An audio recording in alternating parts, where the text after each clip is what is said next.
আলাইকুম। আমি মোহাম্মদ রেজাল হলাদার আপনাদের সাথে আছি। সুপ্রিয় দর্শক, পে স্কেল বেতন বাড়তে পারে ৬০ থেকে ৭০%।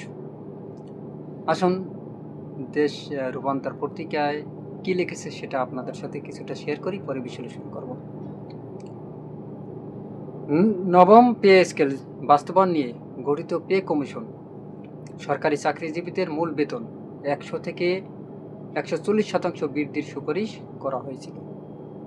তবে বর্তমান সরকারের আর্থিক অবস্থা বিবেচনায় এটি ৬০ থেকে ৭০% বৃদ্ধি পেতে পারে বলে জানা গেছে। সোমবার ৪ মে অর্থ মন্ত্রণালয়ের একটি সূত্রে জানিয়েছে, নবম পে স্কেল ৩ ধাপে বাস্তবায়ন করা হতে পারে। প্রথম ধাপে আগামী ২০২৬ থেকে ২৭ অর্থবছরের মূল বেতনের ৫০% বৃদ্ধি করা হতে পারে। তবে এই ৫০% কমিশনের সুপারিশ অনুযায়ী হবে না। কমিশন মূল বেতন বৃদ্ধির যে সুপারিশ করেছে সেটির ৬০ থেকে ৭০% করার পর যে অর্থ হয় সেই অর্থের ৫০% বৃদ্ধি পেতে পারে বলে আভাস দিয়েছে সূত্রটি। অর্থ মন্ত্রণালয়ের এক কর্মকর্তা বলেন, পে স্কেল কমিশনের সুপারিশ বাস্তবায়ন গঠিত উচ্চ পর্যায়ের কমিটির যে সুপারিশ করেছে সেই সুপারিশের আলোকে আমরা কাজ করছি। শিগগিরই বিষয়টি চূড়ান্ত অনুমোদনের জন্য প্রধানমন্ত্রীর কার্যালয়ে পাঠানো হবে। তবে নবম পে স্কেল প্রণয়নের অন্তর্বর্তী সরকারের সময় গঠিত কমিশনের সুপারিশ পুরোপুরি বাস্তবায়ন করা কঠিন। এর জন্য মূল বেতন ৬০ থেকে ৭০% বৃদ্ধির প্রস্তাব প্রধানমন্ত্রীর দপ্তরে পাঠানো হতে পারে। তবে বিষয়টি এখনও প্রাথমিক পর্যায়ে রয়েছে। আপনারা জানেন, এই যে সরকারি কর্মকর্তা কর্মচারীদের এই যে পে স্কেলটা, এটা অনেক দিন যাবৎ তারা আটকিয়ে আছে। আপনারা জানেন যে কেন আটকিয়ে আছে। এটার কারণ হলো, আপনাদের বলি, এর মূল কারণ হলো যে একটা সরকার পরিবর্তন হয় এবং এই যে সরকারি কর্মকর্তা কর্মচারীদের যে পে স্কেলটা এটা একটু পিছিয়ে যায়। কিভাবে একটু বলি, দেখেন, সরকারি কর্মকর্তা কর্মচারীরা প্রায় বিগত ১১ বছর ধরে তাদের কিন্তু ওই আগের পে স্কেল, ১১ বছর আগের যে পে স্কেল, এখন বর্তমান এই পে স্কেলই বেতন পাচ্ছে। বর্তমান বাড়তি বেতন বা পে স্কেল তাদের দিচ্ছে না। কেন দিচ্ছে না আসলে কিছুটা আপনাদের সাথে শেয়ার করি। প্রথম তারা যখন ২০১১ সালে একটা কর্মসূচি তারা করে এবং পে স্কেলের জন্য তারা আবেদন করে আপনার আমরিক সরকার অর্থাৎ সাবেক প্রধানমন্ত্রী শেখ হাসিনার কাছে।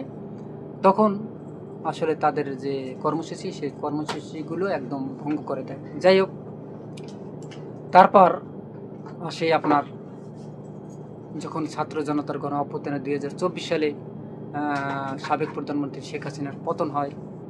তারপর আসে ডক্টর ইউনূস অন্তর্বর্তীকালীন সরকার। তার টার্মেও ব্যাপক আন্দোলন হয়, ব্যাপক কর্মসূচি দেওয়া হয় এবং ব্যাপক এটা নিয়ে আলোচনা হয় পেপার, পত্রিকা, ইউটিউব এবং আপনারা জানেন ফেসবুকে এটা বলতে গেলে যে এটা ভাইরাল একটা ইস্যু হয়। যাই হোক, এটা নিয়ে আমরা অনেক কন্টেন্ট বানিয়েছি পে স্কেল নিয়ে। তবে এখন বর্তমানে যেটা কথা, আসলে তারা সরকারি কর্মকর্তা কর্মচারীরা তারা কিন্তু যথেষ্ট চেষ্টা করে গিয়েছিলেন। যাই হোক, চেষ্টা করার পর তাদের যে মূল ফোকাসটা হলো যে তারা কবে এই পে স্কেলটা পাবে। কারণ ৬ জন ফ্যামিলিতে আসলে যাদের পরিবার আছে, যেমন বাবা মা, তারপর স্বামী স্ত্রী, আর যদি ছেলে সন্তান থাকে বা ছেলে মেয়ে থাকে, সর্বনিম্ন ৬ জন ফ্যামিলিকে আমি ধরতে পারি। আসলে ৬ জন ফ্যামিলির নিয়ে চলা বর্তমান যে পে স্কেলটা দিচ্ছে সরকার, অর্থাৎ ৮,২৫০ টাকা, তাতে আমার মনে হয় ওই ১৬-১৭ হাজার টাকার মতো হয়। আসলে বর্তমান বাজারে কিন্তু এই ১৭-১৮ হাজার টাকায় কিন্তু চলা খুব দুষ্কর হয়ে পড়ে যারা নিম্ন গ্রেডে আছে আর কি, ২০তম গ্রেডে আছে। যাই হোক, তারপর তারা অনেক অন্তর্বর্তীকালীন সরকারের কাছে একটা আবেদন করে, তারা কর্মসূচি দেয়, আন্দোলন করে, তারপর মহাসমাবেশ করেন, আলটিমেটাম দেয়, বহুত তারা কাজকর্ম করে। পে স্কেলটা পাওয়ার জন্য। কিন্তু দুঃখের বিষয় হলো তাদের যে এই যে পে স্কেলটা তারা কিন্তু মানে তাদের পাচ্ছে না কেন পাচ্ছে না? অন্তর্বর্তীকালীন সরকার একটা বিশাল মানে একটা চাল খেলে। চালটা হলো তারা 6 মাসের জন্য একটা 23 সদস্য বিশিষ্ট একটা কমিটি গঠন করে দেয়। অর্থাৎ কথায় আছে না যে না ছুঁই পানি, ধরি মাছ না ছুঁই পানি, এরকম একটা মানে একটা প্রবাদ আছে না, ওই রকমের একটা করে। তিনি তো বুদ্ধিমান আসলে, কিভাবে মানে পে স্কেলটা দেবে না সরকারি কর্মকর্তা কর্মচারীদের ঠকানো যায়, এই কামটা কিন্তু করে গেছেন ডক্টর ইউনূস। একদম সূক্ষ্ম মাথায় ব্রেনটে খেলে গেছেন। কি করেছেন? তাদের পে স্কেলটা দিচ্ছেন না। যখনই পে স্কেলটার জন্য তারা আন্দোলনে যাবে, এর ভিতরে কিন্তু ভাগ্যের কি নির্মম পরিহাস। আপনারা জানেন যে সাবেক প্রধানমন্ত্রী খালেদা জিয়া তিনি মারা যান। তারপর সরকারি কর্মকর্তা কর্মচারীরা একটু পিছিয়ে যায়। যাই হোক, আসলে বেতনের চেয়ে মানবতাও তো অনেক বড়, এটা কথা ঠিক আছে। যাই হোক, যখন আসে নির্বাচন দেয়, বলে যে আমরা এখন নির্বাচন নিয়ে ভাবছি, এখন ওই পে স্কেল আমরা দিতে পারবো না। কেন দিতে পারবো না? সামনে নির্বাচন এবং পরবর্তী সরকার, নির্বাচিত সরকার এসে দেবে। যাই হোক, নির্বাচন হয়। নির্বাচনের পর বিএনপি জয়যুক্ত হয়, সরকার গঠন করে। তারা এখন বর্তমানে আসলে পে স্কেলটা নিয়ে এখন বেশিটা একটা গড়িমসি করতে পারবে না, কারণ 11 বছর আগে যে পে স্কেল দিয়েছিল, এবার কিন্তু তাদের পে স্কেলটা দেবে। তবে হ্যাঁ, 60 থেকে 70% দেওয়ার সম্ভাবনা বেশি, আমরা অর্থ মন্ত্রণালয় সূত্রে যেটা দেশ রূপান্তরের মাধ্যমে জেনেছি। এই দেখেন, তবে এই কমিটি 3 ধাপে পে স্কেল বাস্তবায়ন সুপারিশ করেছে বলে জানা গেছে। সূত্রগুলো বলছে বা জানায় 3 ধাপে জড়িত বা বাড়তি অর্থ ব্যয় করা হবে।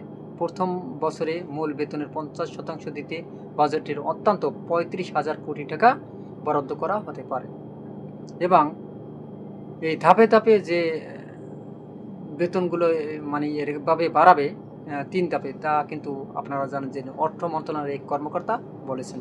পে স্কেল কমিশনের সুপারিশ বাস্তবায়ন গঠিত উচ্চ পর্যায়ের কমিটি যে সুপারিশ করেছে, সেই সুপারিশের আলোকে আমরা কাজ করছি। শিগগিরই বিষয়টি চূড়ান্ত অনুমোদনের জন্য প্রধানমন্ত্রীর কার্যালয়ে পাঠানো হবে। নবম পে স্কেল প্রণয়নের অন্তর্বর্তী সরকারের সময় গঠিত কমিশনের সুপারিশ পুরোপুরি বাস্তবায়ন করা কঠিন। এজন্য মূল বেতন 60 থেকে 70% বৃদ্ধির প্রস্তাব প্রধানমন্ত্রীর দপ্তরে পাঠানো হতে পারে বলে বিষয়টি এখনও প্রাথমিক পর্যায়ে আছে। তবে হ্যাঁ, আসলে দেখেন, বর্তমান কিন্তু সারা বিশ্বেই একটা অর্থনৈতিক একটু সমস্যা আছে। কেন, কীভাবে আমি বলি, আপনারা জানেন যে মধ্যপ্রাচ্যে একটা যুদ্ধ হয়েছে। সেখানে সেই যুদ্ধের কারণে হরমুজ প্রণালী বন্ধ করে দেওয়ার কারণে ইরান যখন বন্ধ করে দেয়, তখন কিন্তু জ্বালানি একটা সংকট হয়। অর্থাৎ জ্বালানি সংকট হওয়ার পর এশিয়া মহাদেশে সবচেয়ে বাংলাদেশ একটা ভঙ্গুর অর্থনীতিকে পৌঁছে। এর আগে একটা সরকারও পরিবর্তন হয়। আসলে বর্তমান সরকার এসে আসলে এই পে স্কেলটা মানে কতটুকু দিতে পারবে, এটা কিন্তু সরকারি কর্মকর্তা কর্মচারীরা তারাও কিন্তু জানে, আসলে তারাও বোঝে। তাদের একদম তারা কিন্তু তাদেরও বিবেক আছে, কারণ তারা শিক্ষিত লোক, অবশ্যই জানে। তবে হ্যাঁ, আমি মনে করি আসলে তাদের কিন্তু এই পে স্কেলটা দেওয়া উচিত। কারণ যেমন আমাদেরও ছেলে মেয়ে আছে, বাচ্চা কাচ্চা আছে, বা একটা পরিবার আছে, তাদেরও কিন্তু এইরকমেরই। অতএব তারা এই স্বল্প বেতনে আসলে চলার মতো না এই বেতন দিয়ে। তবে সুপ্রিয় দর্শক, আপনারা কি মনে করেন? অবশ্যই আপনাদের মতামত কিন্তু কমেন্টে জানাবেন।